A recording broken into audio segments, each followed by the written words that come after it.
I still remember the way Ryan laughed in my face that night. It wasn't just a laugh, it was sharp, cruel, and meant to cut. If it weren't for me, you'd still be living in that rundown apartment, broke and useless. You should be kissing my feet for saving you, Hannah. So shut up and be grateful. His words didn't stop there. He made sure I knew about Melissa too, the woman he had been seeing behind my back for months, maybe even years. He didn't even try to hide it anymore. For a moment, I thought I would cry. I thought I would scream, throw something, or collapse the way I used to when his words became too heavy to bear. But this time, I didn't cry. I didn't collapse. I just stood there, feeling strangely empty, as if something inside me had quietly shut down. And then it hit me. Maybe I was done caring. Maybe the woman who once worshipped every word he said had already died a long time ago. The next morning, I woke up with the sun pouring through the curtains, the faint sound of gulls calling outside our home in Tampa. Ryan was already gone, probably out showing off to his friends about the perfect life he had, me included at least in his mind. I looked around at the spotless, curated home he controlled like a showroom and realized something I hadn't admitted to myself before. This wasn't a home. This was a golden cage, and I had been living in it for 6 long years. I used to dream of becoming a makeup artist. I loved working with colors, textures, the art of helping people see themselves in a new light. But Ryan shut that dream down on day 1 of our marriage. No wife of mine is going to waste time painting strangers' faces, he said, tearing up the enrollment form for a class I'd saved for months to afford. He claimed he was protecting me from low-class work, but really he wanted control. And I let him have it, thinking it was love. 6 years of schedules, 6 years of following his rules about what to wear, what to cook, who to talk to.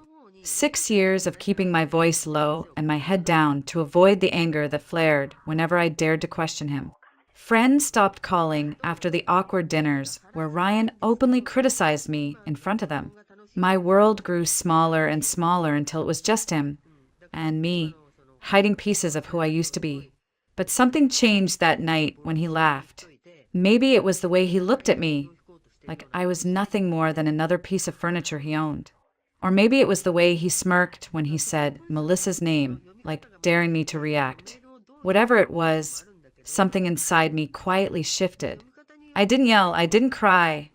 I simply let the silence stretch between us like a wall I would never climb again. And I had no idea then that by the next morning, everything would start to unravel for both of us. My name is Hannah Mitchell, and for a long time, I thought my life was good enough. I had a husband with a successful business, a house near the bay in Tampa, a car I didn't have to pay for, and vacations Ryan liked to brag about at every dinner party. People would look at us and think we were perfect, but no one ever saw what was behind closed doors. Ryan had a way of making everything sound like it was for my own good. When we first married, I told him I wanted to keep working as a makeup artist to build something of my own. He smiled, kissed my forehead, and said, "Sweetheart, you don't need to work. I'll take care of everything. Focus on our home, on me." It sounded loving at the time until I realized what it really meant. My dreams didn't matter. He made the rules, and I followed them, thinking that was what marriage was supposed to be. What I wore, what I cooked, how I spoke when we were around as friends. It all had to fit his vision of the perfect wife. If I bought something he didn't approve of, he'd take it back to the store without even asking. If I cooked something twice in a week, he'd push the plate away and say, "Do I look like someone who eats on repeat?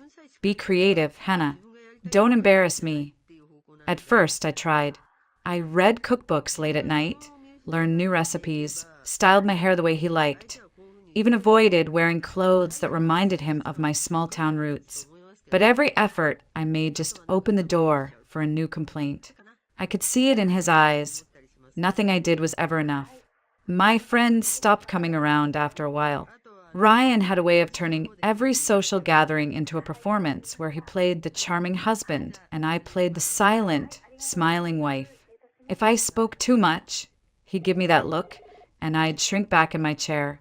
After one particularly awkward night where he openly corrected me 3 times in front of everyone, One of my closest friends pulled me aside and whispered, "Hannah, are you okay?" I smiled and lied, "Of course, I'm fine." But I wasn't. 6 years of that chipped away at me. I woke up every morning already tired, like I was bracing for something to go wrong. Sometimes it was small, like him sighing at how I folded his shirts. Sometimes it was big, like him throwing away the old makeup kit I kept for memories, saying, "You're not going back to that nonsense." Every time, I told myself it was easier to stay quiet to keep the peace. But the truth was, I wasn't keeping peace. I was just disappearing, piece by piece, year after year. And the night he laughed in my face, the night he flaunted Melissa like a trophy, I realized just how far I'd fallen. I wasn't the woman I used to be, the one who loved color, creativity, and laughter. I had become a ghost in my own life, and for the first time in years, I was angry about it. I didn't know what to do with that anger yet, but I knew it was the start of something.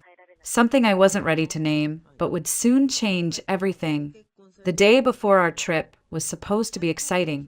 Ryan had booked a week at one of the most expensive resorts in the Florida Keys, a place so exclusive you needed connections just to get on the waiting list. He strutted around the house all morning, phone in one hand, barking orders to employees while I tried to finish packing. I had spent the morning roasting a herb-seasoned chicken, one of his usual favorites.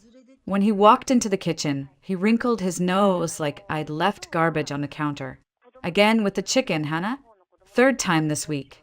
Do I have to remind you I like variety? Do better." I bit my lip, counted to 3 in my head, and forced a smile. "I thought you liked that recipe." "I did. Past tense. Now it's boring. Just like the wardrobe you're packing, I bet." He peered at the suitcase on the chair. "You didn't fill it with those small-town rags again, did you? We're staying at a 5-star resort, not visiting your grandma's farm." He pulled out one of my favorite sundresses, a soft yellow one my late grandmother had helped me sew when I was in high school. I reached for it instinctively. "That's special to me, Ryan." "Please don't. Special? It looks cheap." He tossed it onto the bed like it was trash. "We'll buy you something appropriate when we get there. This isn't some budget motel vacation, Hannah. Try to look the part." I turned away, swallowing the sting in my chest. It wasn't new. He'd been erasing pieces of my life like this for years. But that day, it hit me differently. I thought about how he'd laughed at me the night before and wondered why I still cared what he thought of my clothes. Later that evening, as I tidied up the kitchen, his phone buzzed on the counter. Normally, he kept it glued to his hand. I would have ignored it, but the screen lit up with a name I didn't recognize at first, Melissa Gray. And then it clicked. He came back in before I could even process it, scooping up the phone and answering with a smile I hadn't seen in years. Soft, warm, intimate. "Yeah, babe, of course. We'll make it work." "A whole week?" "No problem. She doesn't suspect a thing." He walked into his office, leaving the door cracked just enough for me to hear him laugh. "I can't wait to see you, Melissa." My stomach dropped, but there were no tears, no outburst. Instead, I stood there, frozen, a strange calm settling over me. He'd been cheating. I had suspected it for months, maybe longer, but hearing it, it was different. For a moment, I wondered if I should storm and confront him, demand answers. But instead, I found myself silently folding that yellow sundress back into my suitcase. I wasn't sure why, but I knew I wanted to take it with me, maybe as a reminder that I still had a piece of myself he hadn't destroyed yet. That night, as he double-checked my suitcase, actually pulling items out and criticizing my choices, something inside me shifted again. I wasn't afraid of him like I used to be. I was tired, and somewhere in that exhaustion was the tiniest flicker of resolve. I didn't know it then, but that flicker would change everything. The Florida Keys shimmered like a painting as we landed. Warm, salty air rushed toward me the moment we stepped out of the car at the resort entrance. Towering palm trees swayed above an infinity pool that seemed to melt into the turquoise ocean beyond. It was paradise, the kind you saw on postcards. except I didn't feel like I belonged in it. Ryan walked beside me like he owned the place, tossing the valet his keys with a careless flick of his wrist. "Hurry with the bags," he said to no one in particular before adjusting his sunglasses and looking at me. "Try to keep up, Hannah. We don't want you looking lost." We checked into a suite so luxurious it almost felt unreal. Marble floors, a balcony overlooking the ocean, a whirlpool tub big enough for 4 people. Ryan grinned at his own reflection in the floor-to-ceiling windows. "See, this is the life you get because of me. You're welcome." He barely glanced at me before announcing, "I've got a business meeting tonight, networking with one of my clients who happens to be here. Order room service or something. Don't wait up." And just like that, he was gone. I stood alone in the silent room, staring at the untouched bed and the suitcase I'd carefully packed. On top of it lay the yellow sundress I had insisted on bringing, no matter what he said. I hesitated only a moment before slipping it on. The fabric, soft and familiar, hugged me like an old friend. For the first time in years, I pulled out my makeup bag, the small one I had hidden from Ryan's constant comments about wasting time on vanity. My hands trembled slightly as I applied foundation, blush, and a sweep of mascara. It felt almost rebellious, like I was doing something forbidden. But when I looked in the mirror, a woman I hadn't seen in a long time looked back. Not the quiet, muted version Ryan preferred, but someone who still had color in her life, someone who still existed. I stepped out of the suite, ignoring the voice in my head warning me about how angry Ryan would be if he found out I'd gone out alone. Tonight, I didn't care. The resort's promenade buzzed with music and laughter. Couples strolled under strings of glowing lights, and the scent of grilled seafood mixed with salt air. I wandered aimlessly, soaking it all in, when a sharp voice cut through the noise. "Hey, beautiful, where you heading?" A man I didn't know stepped into my path, reeking of alcohol, his smile too wide. I froze for a moment, unsure what to do, but then another voice came, calm, authoritative. "Sir, I believe the lady said she's not interested." I turned to see a man in a crisp white shirt and tailored slacks, his dark hair neatly combed back. His presence radiated control, but not the kind Ryan wielded like a weapon. This was different, steadier. The drunk man muttered something under his breath and stumbled away. "Are you okay?" the stranger asked, his voice warm but firm.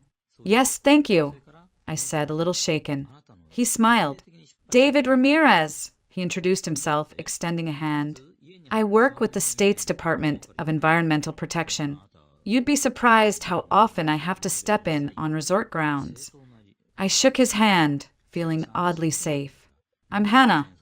"Well, Hannah, you just saved me from an awkward evening standing by the bar. May I buy you a drink to make up for startling you?" I hesitated, glancing toward the ocean, where Ryan was probably laughing over cocktails with Melissa or whoever his client really was. And then, for reasons I couldn't explain, I nodded. "Sure, one drink." 2 days later, Ryan finally decided to spend time with me, at least on the surface. "They're running a private tour through one of the marine sanctuaries," he said, tightening the strap on his expensive watch. "Exclusive, only for VIPs like us." He said us like it was supposed to make me proud, but all I felt was numbness. The sanctuary was breathtaking. Stretches of pristine beach, crystal lagoons, and protected areas where endangered sea turtles nested. The guide, a woman with sun-bronzed skin and a voice full of passion, warned us right away. "This is a federal wildlife zone. Do not remove any plants, shells, or animals. Disturbing the ecosystem here is a federal offense." Ryan only half listened, fiddling with his phone and muttering about wasting time on lectures. We followed the trail as the guide pointed out nests carefully marked for protection. Tourists took pictures, whispered in awe, and even the children seemed to instinctively lower their voices in respect for this fragile environment. I breathed in the salty air, letting the peace of the place wash over me. Ryan, however, was restless. At one point, I noticed him step aside, talking in a low voice to a local man who didn't seem to be part of the tour group. Their conversation was hurried, secretive, and when Ryan noticed me looking, he waved me off with a forced smile. "Just asking for directions," he said. I wanted to believe him. I really did. The tour concluded at a scenic overlook where the guide explained how poaching had nearly wiped out entire turtle populations. "We've made progress," she said, "but one hatchling taken from this habitat can mean the loss of an entire line of life. That's why enforcement is strict, no exceptions." On the way back to the dock, security guards were waiting. "Routine bag checks," one of them announced. People sighed but complied, holding open backpacks and purses. When it was Ryan's turn, he huffed dramatically. "Seriously? Do you know who I am? I paid for VIP treatment, not this circus." "Sir, step aside," one guard said firmly. Ryan rolled his eyes and handed over his jacket.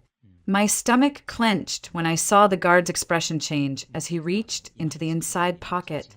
He pulled out a small, fabric-wrapped bundle. The guard slowly unwrapped it to reveal a hatchling, a baby sea turtle no bigger than my palm, flailing its tiny flippers in confusion. The air went dead silent.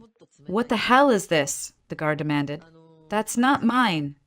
Ryan snapped, his face going pale. "Someone planted it on me." But I had seen him talking to that stranger. I had seen the way he kept patting his jacket pocket the whole walk back. I knew he was lying. "You are under arrest for attempted trafficking of an endangered species," the guard said, his tone clipped and professional. "This is a felony offense." Another voice came from behind us when I recognized instantly. "Is there a problem here?" It was David Ramirez. Only now, he wasn't just the kind stranger who bought me a drink. He was in uniform, wearing the badge of his office. And the way the other guards immediately straightened told me just how much authority he had. "Yes, sir," the guard replied. "We have a confirmed trafficking attempt. Evidence in hand."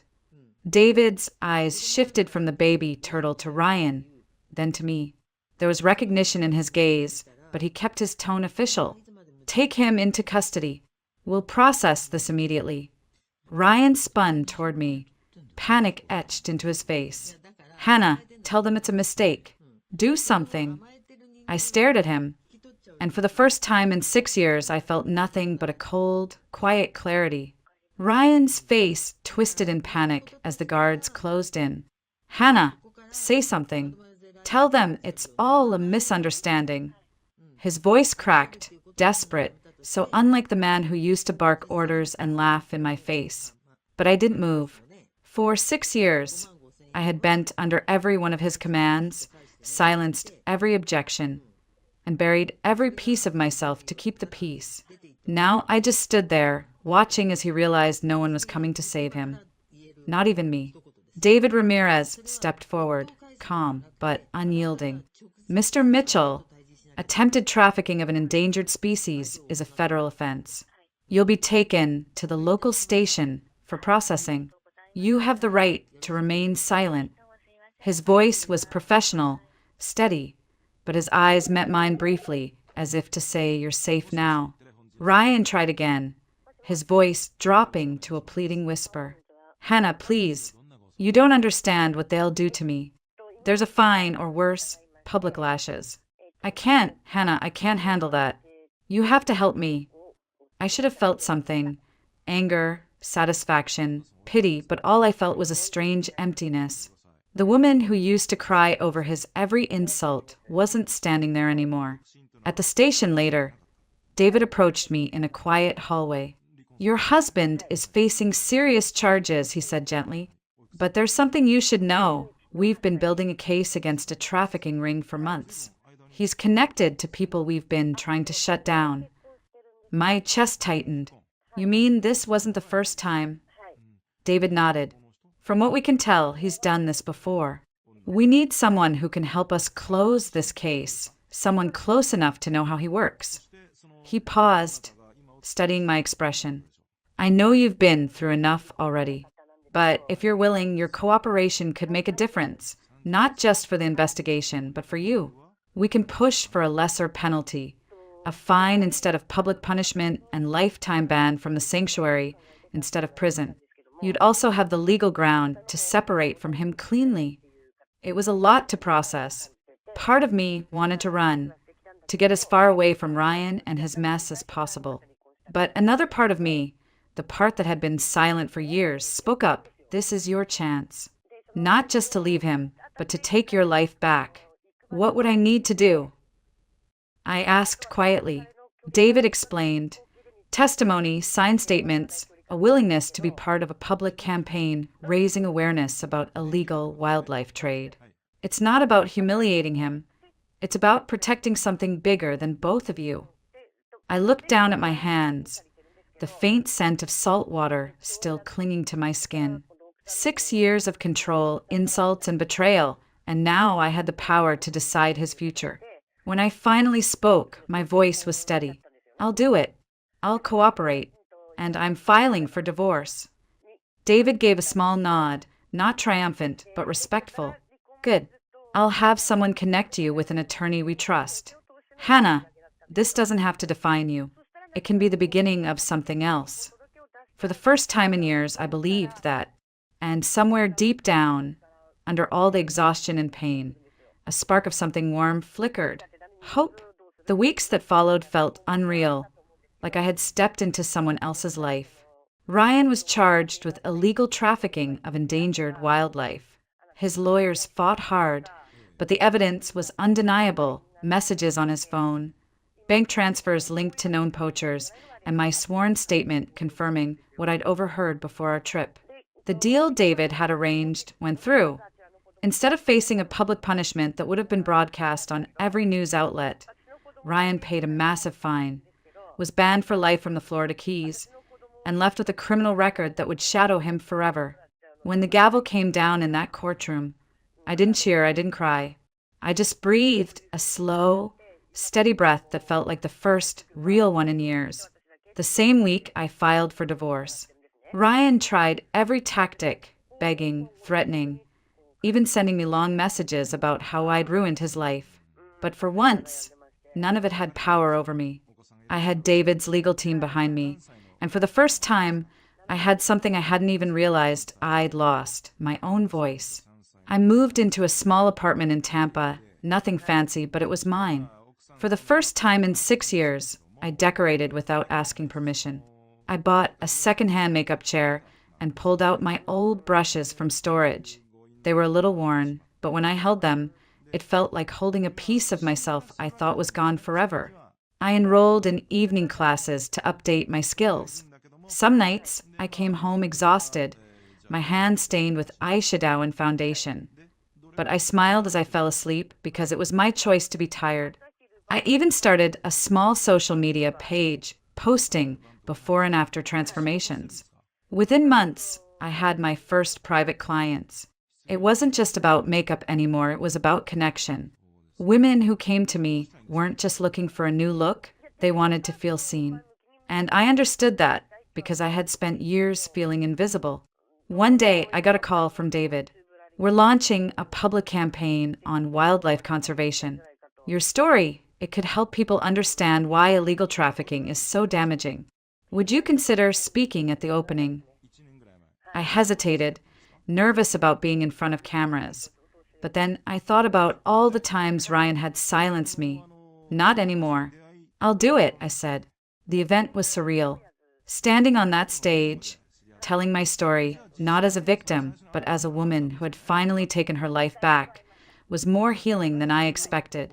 When I stepped down, the applause felt like closure, like the final lock clicking open on the cage I had lived in for too long. That night, I sat in my little apartment, the scent of setting powder and sea breeze still lingering on my clothes, and I smiled. I wasn't rich, I wasn't famous, but I was free. And that freedom was worth more than anything Ryan had ever dangled in front of me. For the first time in years, I looked at my reflection and didn't see someone broken. I saw someone rebuilding, stronger than before, someone who was finally enough for herself. Months passed, and life began to feel steady again. Not exciting or dramatic, just steady. I worked in a small spa during the day and took freelance clients in the evenings. It wasn't glamorous, but every appointment, every satisfied smile from a client reminded me why I loved makeup in the first place. That's how I met Ethan Cole. He was a freelance photographer new to Tampa and came into the spa one afternoon asking if anyone could do makeup for a portfolio shoot he was putting together. "I'm trying to build a client base here," he explained, holding his camera like it was a part of him. "Weddings, graduations, that kind of thing. Do you take on freelance projects?" I almost said no out of habit. For years, I had trained myself to avoid opportunities, afraid of how Ryan would react. But Ryan was gone, and I wasn't living in his shadow anymore. So I said yes. We met the following weekend for the shoot. It was just him, me, and a college student model who needed headshots. The work felt natural. Foundation, contour, subtle highlights to catch the light just right. Ethan barely gave direction. He trusted me to do my job, and when the model looked in the mirror, she whispered, "Wow, is that me?" Ethan grinned. "You're talented, Hannah. Like, really talented." His tone was sincere, not patronizing or controlling. It startled me how refreshing that felt. One shoot turned into several. He hired me for engagement photos, then a small wedding, then referred me to one of his friends who ran a boutique clothing line. We started grabbing coffee after shoots, sometimes lunch, always talking about work at first, until one day it wasn't about work at all. He told me about growing up in Oregon, about losing his mom young, about how photography had saved him from feeling lost. I told him about Ryan, carefully at first, just fragments, but he never pushed, never judged. He simply listened. One evening, after a long day of back-to-back appointments, I came home to find a small bouquet of sunflowers sitting by my apartment door with a note. "For the days you forget how bright you are. E." I cried, but it wasn't the sad, frustrated tears I'd grown used to. These were soft tears, the kind that come when something good feels almost unreal. We didn't rush things. After years of living under control, I wasn't ready for anything fast, and Ethan seemed to understand that intuitively. He never tried to define what we were too soon, never made me feel like I had to earn his kindness. We simply enjoyed each other's company. One evening, sitting on the hood of his car watching the sun sink into the Gulf, he said, "You know, you're different when you smile like that. It's like you finally believe you deserve to." I turned to him, startled. "I'm still working on that," I admitted. He smiled softly. "Then let me remind you until you don't have to work on it anymore." That was the moment I realized healing wasn't just about leaving the bad behind. It was about letting good things in. And Ethan was good, steady, and patient enough to let me heal at my own pace. For the first time in years, love didn't feel like a cage. It felt like freedom.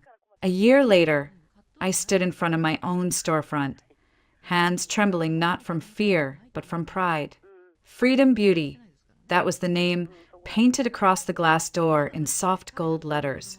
My salon, my dream, finally breathing on its own. Inside, sunlight spilled across polished counters and rows of products I had handpicked myself. A shelf by the entrance held framed photos from my clients. Women smiling at weddings, proms, and job interviews, moments they wanted to remember because of how confident they had felt. There was one picture I always stopped at, a candid of me laughing with a teenage girl after teaching her how to do her own makeup for the first time. Her eyes were red from crying when she came in, but she left smiling. That photo reminded me why I started all of this. Ryan's shadow no longer haunted me. The divorce had finalized quietly after his court settlement, and we hadn't spoken since. I heard he'd left Florida, embarrassed and trying to rebuild his image somewhere else. Maybe he would succeed, maybe not. But that wasn't my concern anymore. My life now had new faces, new voices. Ethan was part of it, showing up after shoots with takeout when I stayed late working, always insisting on fixing that stubborn light fixture I kept ignoring.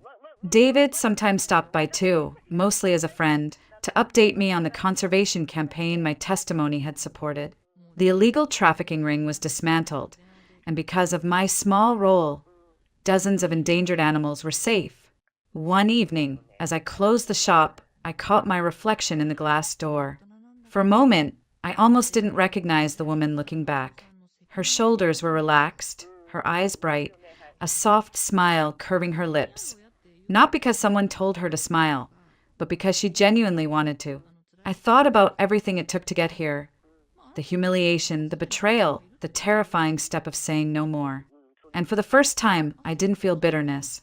I felt gratitude, not for Ryan, not for what he did, but for what I learned through surviving it. The truth is, sometimes life falls apart so completely that you can't put it back the way it was. But maybe that's the point. I wasn't meant to go back to who I was before Ryan. I was meant to grow into someone stronger, someone who refused to settle for being small and silent. As I locked up, Ethan appeared with his easy grin and a bag of dinner in hand. "Thought you might be hungry," he said, kissing my cheek. I smiled, leaning against the door. "You always seem to know." "Just paying attention," he said softly. That night, sitting at the kitchen table of our small shared home, I realized something. Healing isn't a straight line. It's messy, hard, and often lonely. But it's worth every step because one day you wake up and realize you aren't surviving anymore. You're living. So if you're listening to this and you feel stuck, unheard, or like you don't matter, please believe me when I say this. You do matter. You have the right to walk away from what breaks you and walk toward what makes you whole. I did, and it was the best decision I ever made.